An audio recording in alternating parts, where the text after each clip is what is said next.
మీరు ఏ ధైర్యంతో అయితే కనుక అమరావతి రాజధాని అని చెప్పి అసెంబ్లీలో బిల్లు చేశారో, చట్టం చేసి పార్లమెంట్కి పంపించారో, అదే ధైర్యంతో చెబుతున్నా నేను వస్తే అమరావతిని మారుస్తా, ఇది నా మాట గుర్తుపెట్టుకోండి అంటూ జగన్మోహన్ రెడ్డి సవాల్ చేస్తున్నారు. మరి వచ్చాయి కదా, రావాలిగా ముందు. వచ్చినప్పుడుగా సంగతి. ఇప్పుడు ఆయన వస్తానని అంత కాన్ఫిడెంట్ గా చెబుతున్నారు, రావాలి కదా అంటారు. ఆయన కాన్ఫిడెంట్, నేను కూడా కాన్ఫిడెంట్ చెప్తాను. నేను నెక్స్ట్ పిఎం నేనే అని చెప్తాను. నేను నెక్స్ట్ ప్రధానమంత్రి నేనేను అని నేను కూడా చెప్తా. ఏమున్నాడు ఇప్పుడు అసెంబ్లీకో లేకపోతే పార్లమెంటుకో పిరికి పందల్లాగా పారిపోయిన పార్లమెంట్లో మీ బ్యాచ్. ఆ తర్వాత నేను కూడా చెప్తా, నేను నెక్స్ట్ పిఎం నేనే. చెప్పు, రేపు నెక్స్ట్ పిఎం వస్తే నేను జైలు వేస్తానని చెప్తాను. లేదా నేను రోడ్డు మీద ఈడ్చుకెళ్తా, కొట్టుకుంటూ తీసుకెళ్తానని చెప్తాను. అయితే అయ్యే పని నేను అదే. నువ్వు రావాలి కదా స్వామి, వచ్చిన తర్వాత చూద్దాం, లేకపోతే పని చూసుకో, పడుకోపోయి. సరే, ఆయన ఏదో కొత్త ప్రతిపాదన పెట్టాడు, మావిగన్ అంట. ఏందంటారు ఈ మావిగన్? మావిగన్ పెట్టకూడదు, దానికి పెట్టాలి కోడికత్తులోంచి కే, ఆ తర్వాత గులకరాయిలోంచి జీ, ఆ తర్వాత చెప్పుల్లోంచి పరగన్లోంచి పి, ఈ పెట్టుకోవాలి. కానీ ఈ 3-4 డ్రామాలు వేసాడు కదా, గొడ్డల్లో నుంచి ఇంకోటి ఏదో ఉందిలే డి, ఈ పెట్టుకొని రాజధాని డి అని పెట్టుకోవాల్సింది పోయి. ఈయనేంది ఈయన చెప్పేది ఏంది? ఈయన చెప్తున్న మాటలు మేము వినాలనా? పనికి మాలినాడు, పనికి మాలిన మాటలు మాట్లాడటం. ఆయనకి స్క్రిప్ట్ రాసి ఇచ్చింది ఎవడరా బాబు? సజ్జ రామకృష్ణ రాసి ఇచ్చాడా? ఏమో మీరే ఏమన్నా మార్చారు. మేమేం మారుతాం? లేకపోతే ఇప్పుడు ప్రపంచంలో ఎవరికైనా గురువు ఎవరు? మొట్టమొదటి గురువు ఎవరు? ఏం నేర్పుతుంది తల్లి? అమ్మ అనే పదం దగ్గర నుంచి మేము నేర్పిద్ది. అవును కదా, మనం అమ్మ కాదు నీ అమ్మ దగ్గర నుంచి నేర్చుకున్నాం. ఆ మాట ఎవరైనా అలా నేర్చుకుంటారు. మరి లేకపోతే ఈ మాటలేంది? గురువుకి గౌరవం లేదు. గురువు అంటే ఎవరు? ఫస్ట్ తల్లి, ఆ తర్వాత విద్య నేర్పిన గురువు, ఆ తర్వాత తండ్రి కూడా గురువే. తండ్రి గురువే. నడతా నేర్పేది తండ్రి. నడక నడతా నేర్పేది తండ్రి. తాత విద్య నేర్పుతాడు, అది కూడా తెలుసా నీకు? ఈయనకి ఏమి విద్య నేర్పాడో మరి నాకైతే తెలియదు. నువ్వు బడికి పోతాడు నేర్పాడేమో నాకైతే తెలియదు. నేనైతే మిలిటరీలో వాళ్ళ దగ్గర నుంచి తప్పించుకొని వచ్చాను, పారిపోయి వచ్చాను. నేనేదో ఇది మేక మాంసం అని చెప్పి గొర్రె మాంసం అమ్మాను, లేదంటే ఇంకోటి అమ్మాను. అనంలే అన్నంలే అన్న. ఏం నేర్పాడో మరి ఆయనకి? నేను పలక బెలపం ముళ్ళ కంపల్లో పడదొబ్బేసి తాత ఎంబడి తిరిగాడు. తాత ఏం నేర్పాడు? ఆ తాత బుద్ధులు వచ్చినాయో లేకపోతే ఎన్ని కాదండి. మరి జగన్మోహన్ రెడ్డి మావిగన్ అంటే రాష్ట్రం మొత్తం అదే చర్చ జరుగుతుందంట. అదైతే కనుక అమరావతి మీద పెట్టే ఖర్చులో 10% అయిపోయింది అని చెప్పి సాక్షి వాళ్ళు గొప్పగా చెప్తున్నారు కదా. మరి 1% అయిపోతుంది స్వామి. నువ్వు 33,000 ఎకరాలు స్టార్టింగ్లో ఇచ్చినాయి. ఆ డబ్బులు కట్టు. నువ్వు నీ డబ్బులు కట్టడానికే సరిపోవు. నువ్వు తీసుకోరు. నీ మొక్కను చూసే ఎవడెవడు. ఎందుకో తెలుసా? నువ్వు మొత్తం నీ పేరు మీద రాపించుకున్నా. నువ్వు దానికి ఒక చిన్న ఉదాహరణ చెప్పనా? సర్వే వాళ్ళ మీద మమ్మల్ని వేయించుకున్నా. మొగాడివి వీగాడు ఏది ఏ కార్డు ఏమంటారు? వీగాడు అంటారు కదా, వీగాడు అదేది పిల్లలకి బాల్ తగలకుండా కింద పెట్టుకుని దాని మీద గార్డు మీద బొమ్మలు వేయించుకున్నాడు. నువ్వు పబ్లిసిటీ పీక్ తప్ప నువ్వు చేసింది ఏం లేదు.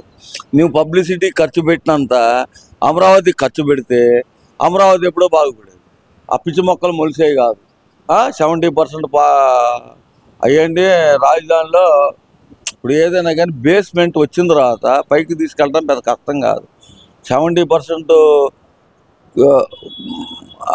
కట్టినాటిని జడ్జి క్వార్టర్లు కానీ, లేకపోతే టిట్కో ఇళ్ళు కావచ్చు, లేకపోతే కాలేజీ కట్టినవి కావచ్చు, ఎమ్మెల్యే క్వార్టర్స్ కావచ్చు, మినిస్టర్ క్వార్టర్స్ కావచ్చు, ఇవన్నీ నువ్వు తాత్కాలికంగా ఆ తాత్కాలికంలో కూర్చొని ఎందుకు పనిచేసా? 4 సార్లు పనిచేసినా 5 సార్లు పనిచేసి ఎందుకు పనిచేసా? ఆడ కూర్చోకుండా పగలు కొట్టచ్చు కదా. అవునా కదా? సరే, ఇవన్నీ కాదండి. ఇప్పుడు జగన్మోహన్ రెడ్డి గారు మావిగన్ అంటూ వచ్చే నష్టం ఏందంటారు? ఆయన మీరు అమరావతి అంటున్నారు, ఆయన మావిగన్ అంటున్నారు. వచ్చే నష్టం ఏంటంటారు? జగన్ అనుకోమనండి. ఆయన అదే పెట్టమన్నాడు, వైఎస్ జగన్ లేకపోతే వైఎస్ భారతి గారో ఏదో ఒకటి పెట్టుకోమన్నాడు వాళ్ళని. లేదా మీ పిల్లల పేర్లు పెట్టుకో. అయినా కానీ పార్లమెంట్లో ఒక పాస్ అయిపోయింది, ఆ తర్వాత పార్లమెంట్లో పాస్ అయిపోయింది, ఇక్కడ రాజ్యసభలో పాస్ అయిపోయింది, ఇక్కడ పాస్ అయిపోయింది. నువ్వు అంత మెజారిటీ తెచ్చుకోవాలి కదా. తెచ్చుకున్నప్పుడు చూద్దాంలే. కానీ అబ్బా నువ్వు తెచ్చుకునే సరే ఇవన్నీ ఓకే. దేశంలో ఉన్న అన్ని రాష్ట్రాల ఎంపీలు అటు పార్లమెంట్ లో లోక్సభలో గాని రాజ్యసభలో గాని అమరావతికి మద్దతు తెలిపితే ఆంధ్రప్రదేశ్ ఎంపీలు మాత్రం వాకౌట్ చేశారు. అందున వైఎస్ఆర్సీపీ ఎంపీలు ఎందువల్ల అనుకోవాలంటారు? ఎంతమంది ఉన్నారు ఏంటండి వీళ్ళు? ఒక నలుగురు. 11 మంది ఉంటారు. ఏమో ఈ 11 ఎప్పుడు వదిలిపెడతాళ్ళే. వదిలిపెట్టదు. ఏమోలే కానీ ఆ 11 మంది వెళ్ళిపోయారు. ఈ 11 మంది వెళ్ళిపోయినంత మాత్రాన 400 మంది లేకపోతే 500 మంది ఉన్నారు. ఆ 500 మంది సపోర్ట్ చేసినప్పుడు ఈ 11 ఏ లెక్కలకు వస్తుంది వాళ్ళకి? ఏం చిక్కుంటారు వాళ్ళు? 4 చిక్కుంటారా? అది ఎందుకని అంటారు సపోర్ట్ చేయండి? ఎందుకు? విషయం కక్కుతున్నాడండి. కట్టికి విషయం అంటారు దాన్ని. మరి ఇప్పుడు సరే ఇప్పుడు అమరావతి రైతుల గురించి వాళ్ళకి అన్యాయం జరుగుతుందని మాట్లాడుతున్న జగన్మోహన్ రెడ్డి గారు కానీ లేదంటే వైసీపీ ఎంపీలు కానీ గడిచిన 5 సంవత్సరాలు వాళ్ళు చేసింది ఏమనుకోవాలంటారు? జగన్మోహన్ రెడ్డి సంకనాగుతుంటారు. నేను ఒకటే అంట, జగన్మోహన్ రెడ్డి గారు సంకనాగుతున్నారు.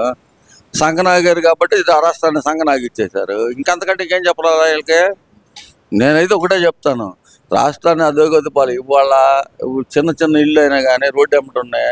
10 గజాలు ఇచ్చినా 10 ఫీట్స్ రోడ్డుకి కావాలని 10 ఫీట్స్ ఇస్తున్నారు. స్వచ్ఛందంగానే ఇస్తున్నారు. లేదంటే నేను పగలు కొట్టుకుంటాను రా స్వామి, మీరు రావద్దు, క్రెయిన్ పెట్టొద్దు అని అడుగుతున్నారు. ఎందుకని అడుగుతున్నారు అట్లాగా? నువ్వు ఉన్నప్పుడు ఏంటి? ఆ 10 గజాలు చోటు తీసుకోలేనాడు. నువ్వు రాజధాని ఏం కడతావరా స్వామి? 3 రాజధానులు ఎక్కడన్నా కానీ ఒక బిళ్ళ పెట్టావా? లేదు. అదేదో అన్నాడు, డెక్ సిటీ ఏదో కట్టాడంట బాబు, నాకైతే తెలియదు. కానీ విశాఖపట్నంలో అయ్యో చాలా తక్కువ ఖర్చుతో అయిందంట. ఎంత అయిందో మరి నాకైతే తెలియదు. కానీ స్క్వేర్ ఫీట్కి 11,000 రూపాయలు అంత కట్టాడంట ఆయన. 11,000, 6,000. మామూలుగా 6,000 గుంటూరు సిటీలోనే రావట్లేదు స్క్వేర్ ఫీటు. అట్లాంటిది ఆయన 1,100కో 1,200కో కట్టాడంట. మరి పాపం ఆయన అది ఎన్ని రోజులు ఉంటుందో, లేకపోతే దాంట్లో ఎవడన్నా ఆఫీసులు పెట్టుకుంటే కూలిపోద్దో ఉండదో కూడా ఎవరికి తెలియదు. అర్థమైందా?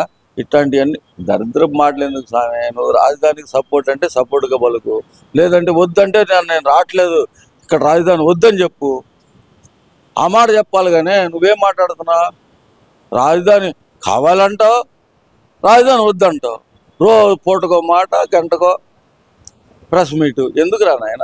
నీకు అదేదో నీ అనకూడదు. కానీ అదేదో నువ్వు అసెంబ్లీలోకి వచ్చి బిల్లు పాస్ అయ్యే రోజు నేను పిలవలేదా? పిలవరు, బొట్టు పెట్టి ఎవరు పిలవరు. ఇవాళ అసెంబ్లీ ఉందని ఒక నోటీస్ ఇస్తారు ప్రతి ఎమ్మెల్యేకి. వచ్చిన వాళ్ళు వస్తారు, రాని వాళ్ళు రారు. నువ్వు రాలేదు, దానికి ఎవడు బాధ్యుడు? మేమా? అదేదో ఇక్కడ చేయొచ్చు కదా. నువ్వు పార్లమెంట్కి వెళ్ళి మీ దరిద్రాన్ని ఎందుకు దరిద్రం పెట్టుకుంటారు మీరు? సరే ఇవన్నీ కాదు, ఇప్పుడు రాజధాని అనే పదమే లేదంటున్నారు కదా. మరి సరే ఈయన ఇంటి పేరు లేదు, ఈ ఇంటి పేరు లేకుండా బతకమను. నేనే ఇట్లా అంటున్నా కదా, వైఎస్ అనే పేరు లేకుండా బతుకు నువ్వు. మనం పిల్లలకి ఒకటి రాస్తాం, ఇంటి పేరు రాయాలి, తండ్రి పేరు రాయాలి, అన్నీ రాయాలి కదా. అవన్నీ లేకుండా రాజ్యాంగ చట్టం చేయవా నువ్వు? నీకు పెద్ద మొగాడివి కదా నువ్వు. ఎవరు ఏ రాష్ట్రానికి రాజధాని లేదంట, దేశానికే రాజధాని ఉంటుంది. ఇప్పుడు నేను సపోజ్ ఒకటి చెప్తున్నాను, అమెరికా ఉంది, లేదంటే ఆఫ్రికా ఉంది, ఎన్నో కంట్రీలు ఉన్నాయి. దాంట్లో స్టేట్లు ఉన్నాయి. స్టేట్కి ఒక ఆధారం ఉందా? గుంటూరు పరిపాలనా కేంద్రం ఏది? గుంటూరు కలెక్టరేటే కదా గుంటూరు జిల్లాకి. అదే విజయవాడ జిల్లాని కాదు, ఈస్ట్ గోదావరి వెస్ట్ గోదావరి కింద వస్తుంది. ఏలూరు ఉంది, ఇక్కడ విజయవాడ ఒకటి ఉంది. కాకినాడ అని పేరు ఉంది కదా.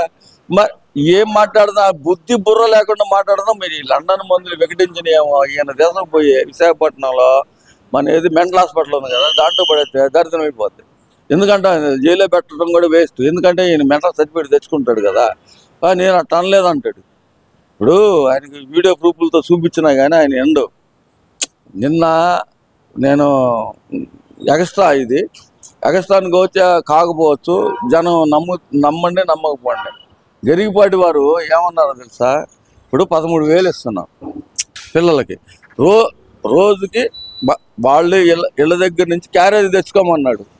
సరే, దాని మూలాన నలుగురికి ఉద్యోగాలు పోతున్నాయంట. వాళ్ళ గురించి మాట్లాడతారు. నలుగురికి ఉద్యోగాలు పోవడం కాదు, ముందు సేఫ్టీ, ఫుడ్ సేఫ్టీ ఉందా? గ్యాస్ సేఫ్టీ ఉందా? 3 సిలిండర్లు ఫ్రీగా ఇస్తున్నారా? ఆ తర్వాత వాళ్ళకి 500 ఖర్చు అవుతుంది అనుకుందాం ప్రతి నెల. సపోజ్ గుడ్లకు కానీ ఆ డబ్బులు వాళ్ళకి ఇచ్చేస్తే వాళ్ళ క్యారేజ్ వాళ్ళు తెచ్చుకుంటారు కదా. వాళ్ళ క్యారేజ్ తెచ్చుకు ఆ మాటని వక్రీకరించి మాట్లాడటం సబబు కాదు.